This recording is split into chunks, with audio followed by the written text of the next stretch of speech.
Javier Macipe por La estrella azul. El viaje vital de Mauricio Aznar lo ha vuelto a hacer. Su director, Javier Macipe, casi perdía la cuenta. Muy contento por la película, por toda la gente del equipo que también ha ganado premios, no sé si han sido 7 o 8 en total, así que pues emocionadísimo. 8 estatuillas, incluida mejor largometraje, dirección, guión o actor. Con el anhelo de haré algo alguna vez con suficiente entidad como para tener la opción de estar ahí. La Virgen Roja le valió a Arantxa Ezquerro el Goya por mejor vestuario y le ha valido también el Simón.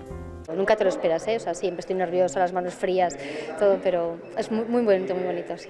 La actriz aragonesa Alexandra Jiménez se hizo con su primer Simón por su papel en Menudas piezas. Que no voy a olvidar porque era ir recorriendo calles en las que me he criado y he fantaseado con ser actriz, así que culminar así es precioso. Bartolomé Bermejo, El despertar de un genio, de José Manuel Herraiz, se lleva el premio a mejor documental. Y Las cucarachas, de Ainhoa Aldadondo, el mejor cortometraje de ficción. El colofón perfecto y la verdad que estamos muy satisfechos, nos ha dado muchas satisfacciones.